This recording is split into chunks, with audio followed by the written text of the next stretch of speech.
Salut à tous, Alexandra de la boutique d'astronomie Enastros à Strasbourg. On se retrouve ce soir pour une question cruciale, la raquette Goto ou le Wi-Fi. On va voir ensemble les avantages, les inconvénients. C'est parti.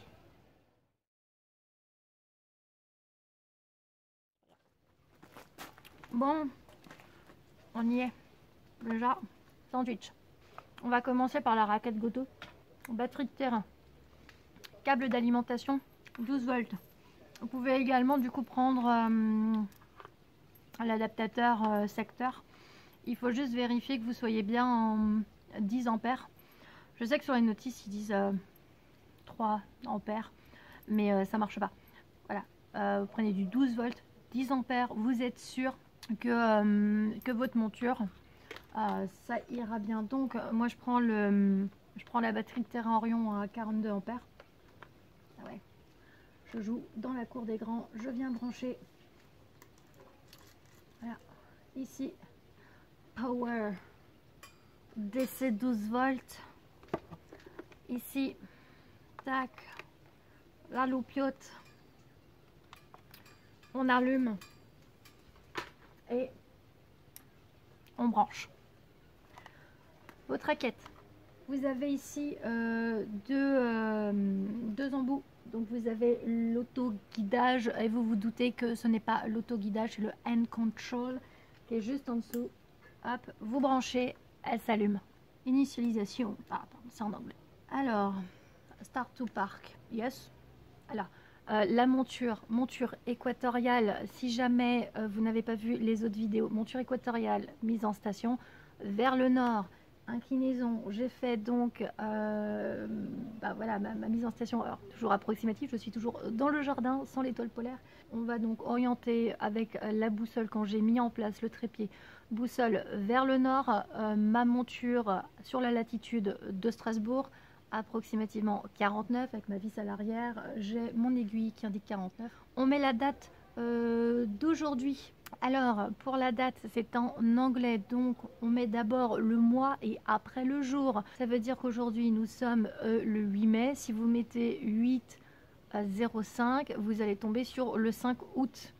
So on va mettre du coup 05 pour le mois de mai. Voilà, 08. On est bien le 8 2021, c'était good. Voilà, en plus il le marque months, day, years. Pas que vous vous trompez. Je crois qu'on peut après du coup changer la raquette et faire la version française. On regarde l'horaire, il est 21h37, donc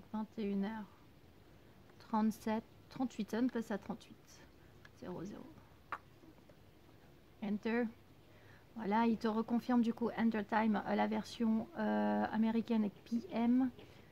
Alors, Daylight Saving, yes.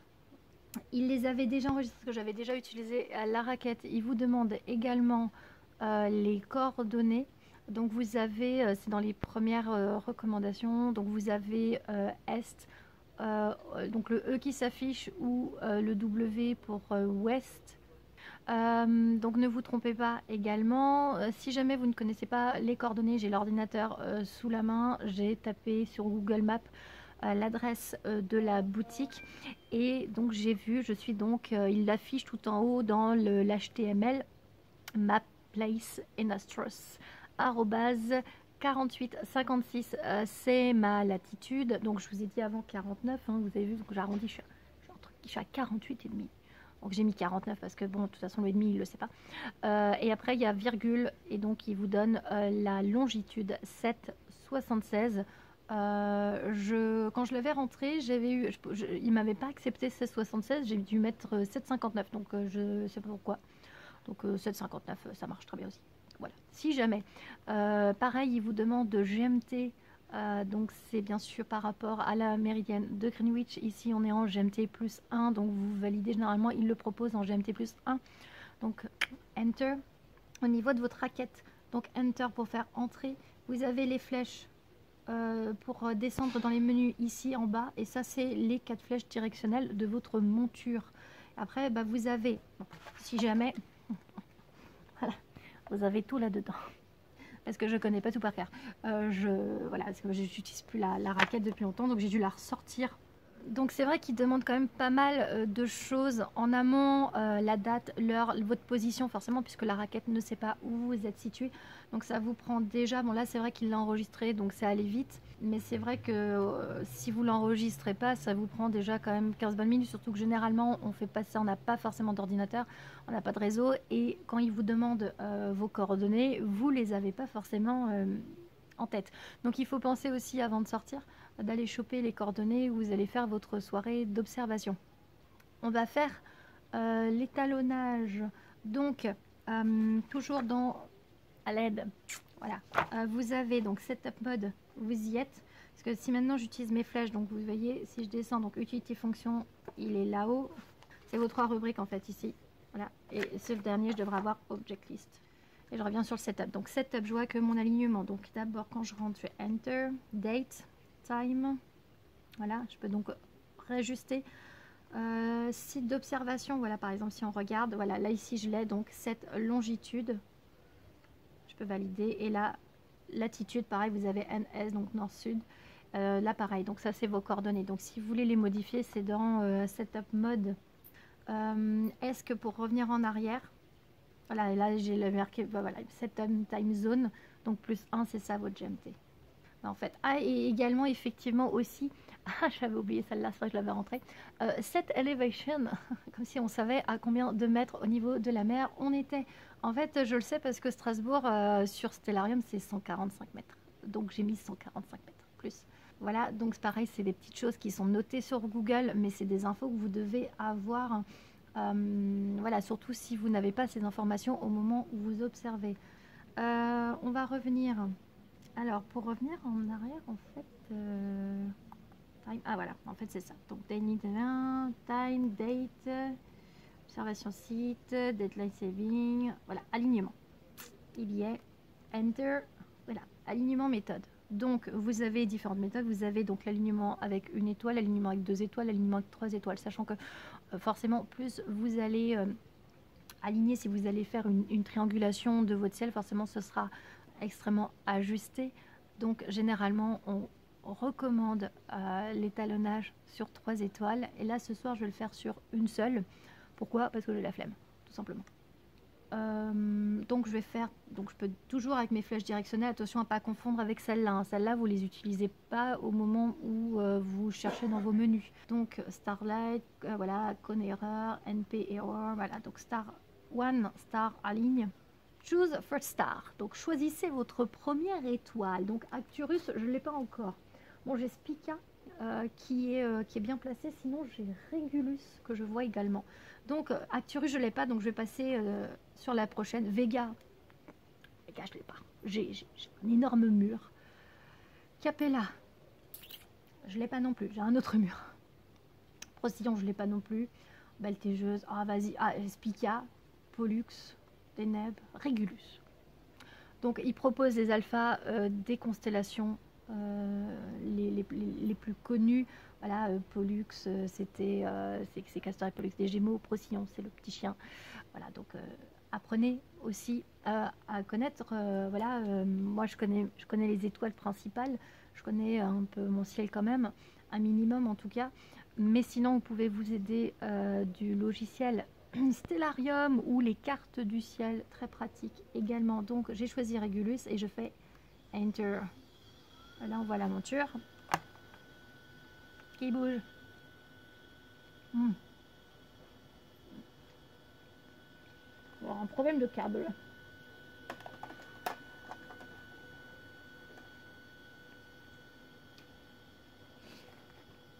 Pas mal, pas mal.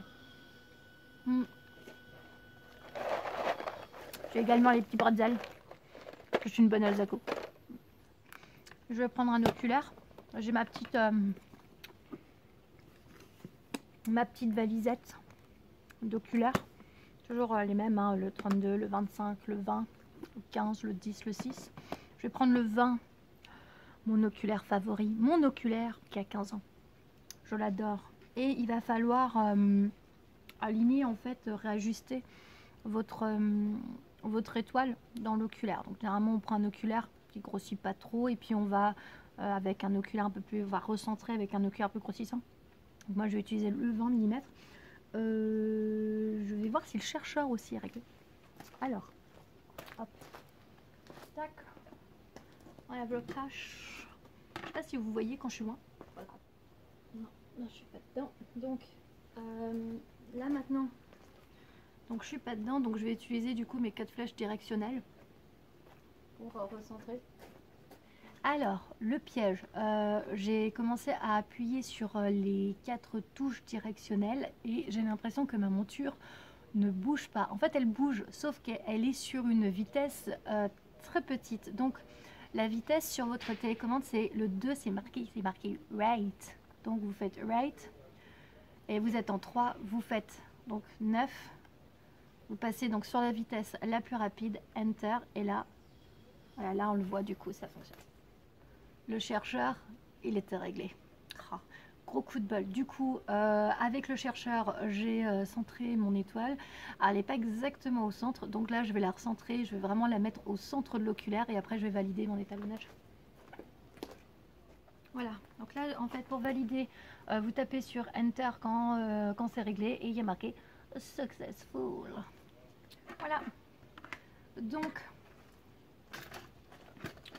ça, c'est le réglage de l'étalonnage avec votre raquette. Donc si maintenant, par exemple, j'ai Arcturus qui commence à être visé de la chaise, mais pas de la monture.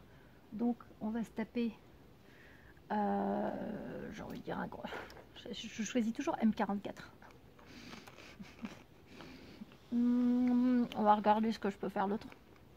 Il y a un Strasbourg pas évident. Mais en plus, j'ai l'impression qu'il y a un petit voile lumineux. M3. Ouh, pas trop. Ça peut gérer. Ah, ma globulaire. Alors, ok, voilà. Donc là, vous retombez, vous faites 2 fois Enter, vous retombez du coup sur votre menu. Donc pour faire la recherche, menu, M, Messier. Donc vous avez sur votre raquette tour pour faire un tour de ce qui est visible. Right, c'est donc la vitesse. M pour Messier, NGC New General Catalogue, IC International Catalogue, planète, objet. Voilà. Donc vous avez en fait votre raquette qui vous aide à vous rechercher. Donc je tape M et je tape 3. Vie objet, oui, je le vois l'objet. Il me demande encore si je vois l'objet. Wesh. On va voir si ça conclut en fait, c'est surtout ça.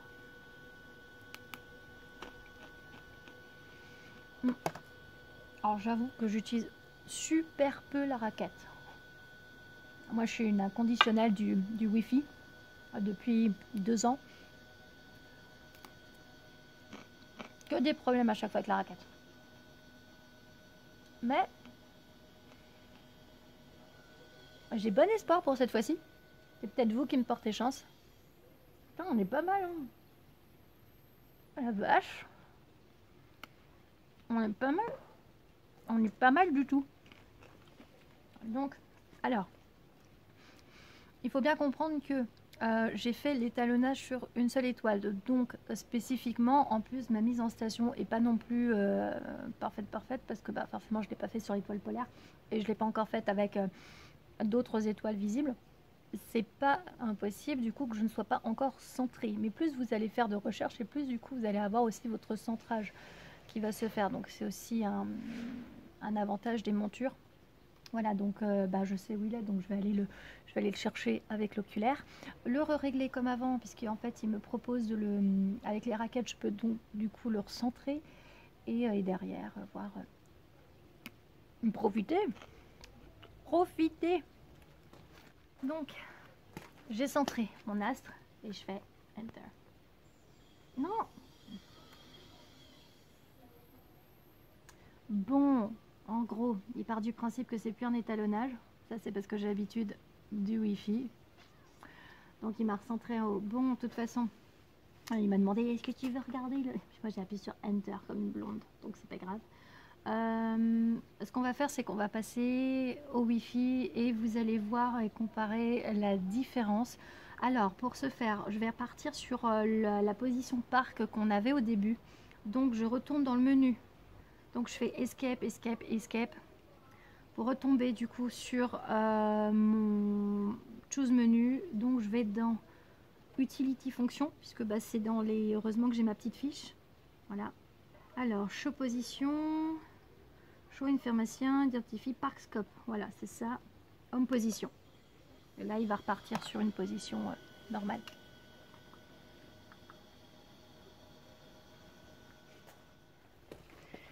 Alors, comme maintenant on passe au Wi-Fi, hein, je vais rallumer. En fait, l'ordinateur me faisait un peu de lumière, c'était bien. Voilà, c'était pas mal.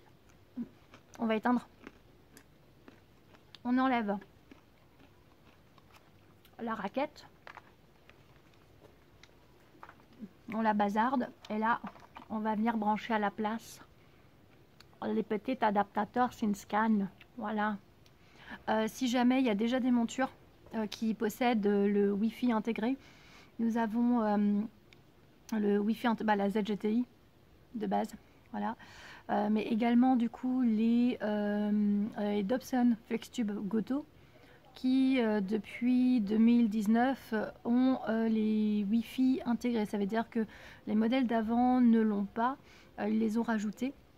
Après, donc en fait, regardez si par exemple vous achetez un télescope d'occasion, un Dobson FlexTube Goto, selon les versions, vous n'avez pas forcément, ça doit être noté du coup dessus, je crois qu'il y a marqué sur le boîtier en fait, bon je crois que c'est noté Wi-Fi ou non, si mes souvenirs sont bons. Voilà, si vous n'avez pas le Wi-Fi, bah, vous pouvez quand même acheter du coup l'adaptateur Wi-Fi qui vous donnera du coup l'accès au SyncScan. Par contre, effectivement, si vous l'avez, pas besoin d'acheter l'adaptateur puisque vous avez déjà votre SyncScan, votre petit Bluetooth Wi-Fi branché. Voilà, donc on vient le mettre toujours sur End Control. Voilà, je rallume et là, c'est le téléphone. Donc, pour l'utiliser, j'ai un nouvel abonné sur YouTube, merci. Ça va être trop chou d'ailleurs, merci pour vos commentaires. C'est adorable et ça me motive à en faire d'autres. Voilà. Donc, il faut mettre la position sur le téléphone. Donc, voilà, ça valide. Donc, en mettant du coup la position sur votre téléphone, vous lui dites où vous êtes.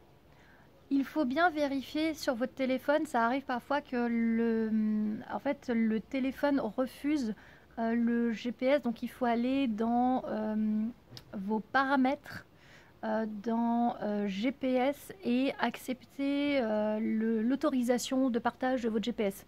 Voilà, si jamais il y a eu pas mal de problématiques, enfin des demandes par rapport à des personnes justement qui ne savaient pas pourquoi ils n'arrivaient pas à avoir leur SyncScan qui fonctionne. Donc c'est souvent en fait du coup lié à votre GPS qui vous autorise pas, votre téléphone qui n'autorise pas votre localisation. Donc dans les Wi-Fi, donc je vais dans mes paramètres. Si jamais j'avais aussi fait du coup la vidéo avec la Z, j'ai vraiment bien détaillé, vous avez sur ma vidéo de 2018 l'explication sur l'utilisation de l'AZ GTI, j'en parle très bien.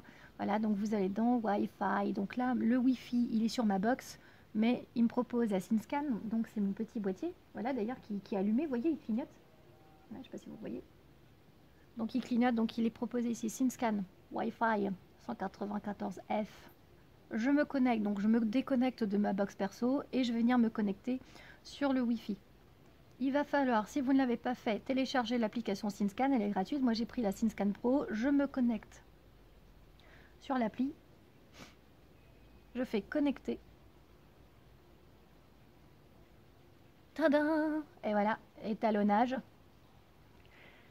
Il n'y a pas de GMT, il n'y a pas de date, il n'y a pas d'horaire, parce que tout est sur votre téléphone. Il n'y a pas la localisation, parce que c'est votre position GPS du téléphone. C'est un gain de temps énorme. Étalonnage, une étoile, et là, vous avez une liste beaucoup plus claire que sur votre raquette où il fallait descendre. Là, c'est... Donc, Régulus, on va refaire la même. Voilà, vous avez tapé Régulus, vous tapez ici, faites démarrer l'étalonnage. Voilà, et je peux revenir sur le salami. Comme pour avant, il va falloir centrer à vos traces. Donc là, les flèches directionnelles, ce sont toutes vos flèches ici les 8 que vous avez autour du 5. Alors 5 c'est la vitesse qui se gère avec les flèches blanches à droite et à gauche. Voilà, 3, 2, 1. Et là si j'augmente, voilà. Et après, vous voyez, là la monture, elle bouge. Voilà. Et après quand on est centré, on valide. Donc je vais le faire. Coucou bébé. Et mon petit chat. Mon petit chat qui vient d'arriver. Donc là elle est centrée. Il me propose du coup juste d'appuyer sur la flèche de droite. Et après je peux valider. L'étalonnage réussi. Je lui ai quand même trouvé un défaut, c'est que quand j'observe, quand je mets l'œil à l'oculaire ou derrière le chercheur pour centrer mon astre, en fait, c'est vrai que sur le coup, la raquette, avec les touches, c'est beaucoup plus intuitif. Ça veut dire que là, ici, comme on est en... Forcément, je viens de toucher, ça touche là. En fait, parfois, ça m'arrive d'appuyer sur droite, enfin, en haut ou en bas. Enfin, je ne touche pas la bonne flèche que celle que je voudrais quand j'observe. Donc, parfois, je suis obligée d'observer mon écran pour avoir le doigt au-dessus de la flèche pour pouvoir bien, après, quand j'observe, bien aligner mon astre. Mais spécifiquement, c'est juste une tuerie. Après l'appli, bah, vous avez étoile, système solaire. Alors là, il y a Mars, mais elle est déjà derrière la bâtisse. Donc, voilà, Mercure et Mars. Il vous met les positions étoiles nommées étoiles doubles. Et après, vous allez dans ciel profond. Messier, vous les avez ici. Vous voyez, les Messier, Cadwal, NGC, IC. Et on va refaire le même qu'avant. Voilà, M3. Là, il vous propose. Pointez. Tada! Le Wi-Fi. Le Wi-Fi, c'est la vie. Vous savez ce qui manque? La petite bière. Attention, l'abus d'alcool est dangereux pour la santé. Mais une petite bière, astronomie, gastronomie. Je suis une bonne Alsacienne. Hein. Pour la vitesse, à un moment donné, du coup, c'est vrai que quand vous êtes en vitesse 9, ça va quand même assez vite. Pareil pour la raquette. Donc n'hésitez pas, si vous voulez réajuster, avoir des mouvements, enfin, des directions beaucoup plus lentes, vous changez en fait votre vitesse et vous pouvez réajuster. Donc là, quand j'ai mon astre centré, là il me dit les flèches en haut et les flèches de droite et hop, je fais valider. Voilà, c'est good. Et après ça suit. De toute façon, quand vous faites pointer derrière, il le recentre. Donc là, de toute façon, c'est dedans. Donc même si après derrière vous le cherchez, il vous retrouve l'astre. Voilà, donc c'est quand même... Je sais pas, vous, lequel des deux vous préférez, mais moi, incontestablement, du coup, le Wi-Fi... Je ne jure que par le Wi-Fi. Ils sont tous passés en Wi-Fi. Tous mes télescopes. J'ai ressorti la raquette. Personnellement, je pense vraiment que les raquettes Goto vont finir par disparaître. On a déjà du coup il y a déjà des raquettes qui sont plus disponibles par le fournisseur. Donc c'est vrai que sur le coup, quel va être l'avenir des raquettes? Est-ce que du coup l'avenir c'est seulement le Wi-Fi? Je sais pas. Voilà, en tout cas, c'est vrai qu'il y a aussi des mises à jour à faire avec la raquette, alors qu'ils sont faites automatiquement avec le téléphone. Donc ça aussi, c'est un gain de temps, mais royal, parce que pour faire la mise à jour de votre raquette, il faut faut brancher votre raquette sur l'ordinateur, aller sur le site de Skywatcher, télécharger l'installation du logiciel de mise à jour. Enfin bref, c'est une étape pas compliquée. Mais si on est comme moi et qu'on s'en sort pas très bien avec les ordis, le Wi-Fi, hein, le Wi-Fi, c'est la vie. Je pense que ça va être ma petite conclusion. Voilà, j'espère que cette vidéo, elle vous aura plu. Je ne sais pas si on voyait très bien. Je sais pas en fait. Voilà, de toute façon, si on voit pas, il n'y aura pas cette vidéo. Donc s'il y a cette vidéo, c'est que on voyait suffisamment. C'est vrai que j'aurais pu mettre un peu plus de lumière. Mais pas trop parce que c'est une lumière blanche, donc je favorise les lumières rouges. Mais là, pour qu'on voit, c'était vraiment l'avantage du blanc. Et puis moi je vais me chercher la petite bière, n'hésitez pas à vous abonner, n'hésitez pas également à me suivre sur les réseaux sociaux, il y a le Facebook Enastros, l'Instagram Alex Enastros ou enastros.fr. J'essaye de faire quand même pas mal, un peu d'humour, il y a des chats, il y a de la couleur, ce que j'appelle la spectroscopie capillaire, parce que j'ai toujours des couleurs de cheveux différentes un peu tout le temps. Voilà, c'est devenu un peu une marque de fabrique et je vous dis à la prochaine. Salut, salut.